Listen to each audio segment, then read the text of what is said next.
Greetings, YouTube. Today I'm going to talk about a gaming rant. So anyone who isn't a gamer, particularly of tabletop role-playing games, you might not be interested in this. But if you stick around, thank you. Today I'm going to talk about the acronym RAW, R-A-W. It stands for Rules as Written. What it refers to is you take a role-playing game, the Pathfinder role-playing game, pretty big, hefty book, and you play it just as it is printed in this volume, using all the rules present, having no modifications, no house rules, no input at all on a mechanical rules level. If you do it straight out of the book, you are playing the game as the rules are written. Now, I've heard legend that there are people out there in the world that do that. But I've never met one face to face, and I've never gamed with one, either as a GM or as a player.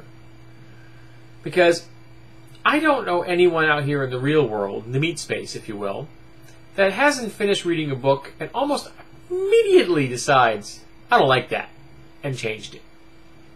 When I started my 3.0 campaign, right after the third edition was released, I think I closed the player handbook and immediately sat down and started to write house rules. For example, giving sorcerers a die 6, changing some of their skills, making them have a focus, but they traded off. They could then cast spells without material components, essentially the eschew materials spell component feat for free. So I just can't help tinkering. It's what I do. I've tinkered forever. So for me, the idea of playing a game rules as written is kind of an alien concept. And I don't know anybody else in my gaming community that hasn't done that either. In fact, by the time 2nd edition came out, 1st edition D&D had been so heavily hacked it could barely recognize it. And when I was writing 3rd edition Gamma World, I had tacked on the Teenage Mutant Ninja Turtles rule system to help me create mutants and thrown so many modifications in there the rules were almost unrecognizable. But they worked for me, and that's all that really matters. So when I have a discussion online with someone and they discuss the rules as written, it kind of sets me aback, because for me, I play the game. The game does not play me. The rules exist at my whim. If I don't like a rule, out it goes. If I like a rule from another game, in it goes. If I can't make it fit, I'll make something up completely different that was inspired by the rule I like, or potentially just ignore it after I realize it's not going to work. Things can get changed on the fly, though I prefer not to do that. I prefer to think things out, make modifications in a forthright, cognizant manner. I don't like making on-the-fly decisions if I can avoid them, just because I think it breaks up the flow of the game, and unless you write it down immediately, there's the chance that you're not going to remember it, which means the next time you encounter that same issue, you may come up with a different solution. So I prefer consistency. It's why I like a rule system that is, in my opinion, a complete set of rules. But even though I'm a big fan of the Pathfinder game, I immediately after having read it was like, no class should have less than 4 skill ranks. Anything that's got less than 4 skill ranks gets changed. It's just the way I am. I think that skill ranks are too precious and everybody needs to have at least 4. So now you have 4, 6, and 8. Those are the different levels of skill ranks depending on the class role you have. Whether you're a not skill-oriented, moderately skill-oriented, or you're the group's skill monkey. So that kind of thing is, for me, second nature. I don't even think about it.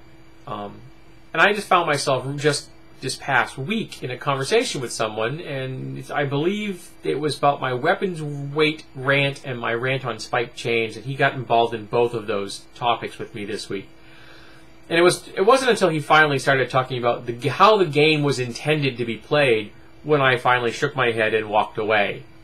Because the game wasn't intended to be played anyway. The people wrote the game, they presented it to us, the gaming community. If we chose to spend our money and buy their product, they should be happy. And that's where their involvement ends, unless we choose to engage them again. And how we use the game they produce is none of their business. There is no intent involved. Now, if you're doing some kind of, public gaming, at a convention, or some kind of, living experience that the D&D game had for a while, I never got involved in that kind of thing, then I can understand why you have to have a completely consistent set of rules. But if it's a home system, and you make a few tweaks here and there, if I only change skills ranks in Pathfinder, that's not much of a change. I can explain it in less time than it takes for you to wait for an elevator door to open. So it's not much of an issue. But sometimes you make severe modifications over time because you find holes in the game and you need to plug them. That's just the way it is. So, to the gamers out there who've lasted to 6 minutes into my video, are you a supporter of the concept of playing the rules as written? Or do you like the minimum of house rules? Do you like lots of house rules? Is making a house rule something that you consider difficult to do? Or is it something that you just kind of do without even contemplating it? It just kind of happens. So, what is your stance on house ruling and the rules as written?